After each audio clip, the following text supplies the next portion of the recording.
Welcome, dear listeners, to the Lingus Podcast, your weekly space for discussions on linguistics, society, and power. I must say, it blows my mind how language shapes our very existence.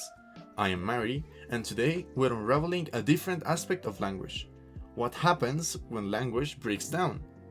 What happens when words no longer function as bridges between thoughts and reality? We must address this crucial topic because, whether we like it or not, language defines our identity. I'm Ghianna, and in this episode, Fractured Tongues, we're going to be taken on a journey through language disorders, how they manifest, their historical significance, and what they reveal about the fragile connection between mind, speech, and self. Let's start with aphasia, a disorder that can't be ignored as it has been studied for centuries. First identified by Paul Broca in the 19th century, aphasia must have shattered the long-held belief that language was a unified faculty of the mind. Instead, Broca discovered that a lesion in one small area of the brain was enough to erase a person's ability to form coherent sentences while still leaving their intelligence intact. One has to imagine what it feels like, thinking in full complex ideas but only managing to say fragments like "want food" instead of "I am hungry." Or worse, knowing exactly what you want to say but being unable to say anything at all. That's what has to be endured by individuals with Broca's aphasia. On the other hand, Wernicke's aphasia allows people to speak fluently, but their sentences become nonsensical, like a stream of gibberish they believe makes perfect sense. This should have changed everything we knew about cognition and language. It makes one wonder, if language is so fragile, then does it mean that thought itself depends on words? If we lose our ability to speak, would we still be ourselves? These questions aren't just theoretical. Throughout history, there have been unsettling experiments attempting to answer them, most of which should never have been conducted. Take Psamtik first, an Egyptian pharaoh who is said to have ordered two infants to be raised in silence to discover the original human language. The story goes that the first word they spoke resembled the Phrygian word for bread, leading Psamtik to conclude that Phrygian was the first human language. But let's be honest. Such experiments must have caused irreparable damage. A more recent case, and perhaps the most tragic, is Ginny. She should have been raised in a nurturing environment, but instead she was kept in total isolation for over a decade.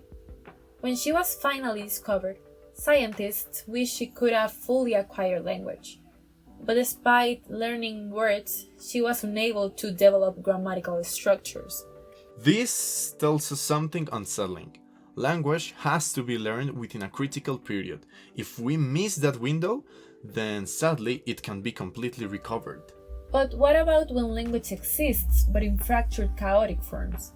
Schizophrenia often presents with disorganized speech, where sentences follow no logical structure. Patients with schizophrenia sometimes experience word salad, saying things like "the moon is running through the telephone because the ocean told it so."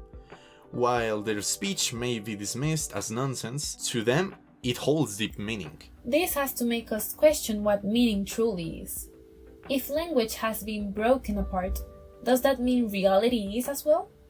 Thinkers like Lacan used to believe that schizophrenia exposes the fragile seams holding language together.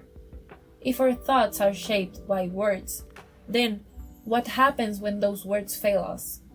Not all language disorders involve losing speech. Some distort how we interact with words from the start, like dyslexia and stuttering.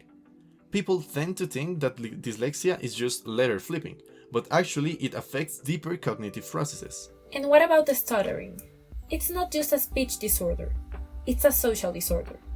Historically, people used to believe that those who stuttered were less intelligent, or even untrustworthy. Demosthenes, one of ancient Greece's greatest orators, had to overcome a speech impediment before being taken seriously. The way society treats speech disorders has to be addressed. Why do we judge people based on how fluently they speak? If someone is made to feel ashamed of their way of speaking, what does that say about our society? So, what does all of this tell us? First, that language is fragile, dependent on childhood exposure, on brain function, on intricate neural connections. Second, it's not just a tool for communication, but for self-definition.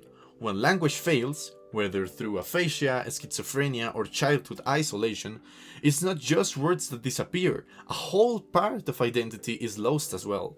And finally, that language is deeply political. Who gets to be understood? Who gets to define normal speech? These aren't just linguistic questions.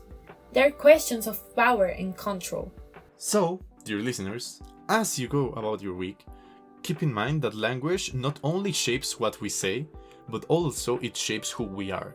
Pay attention to the gaps, pay attention to the silences, and pay attention to the hesitations. Because language isn't just spoken, language is enforced. Until next time, let's not lose sight of the power behind our words, dear listener. Keep questioning the words around you. Stay critical, stay aware, and most importantly, stay vocal.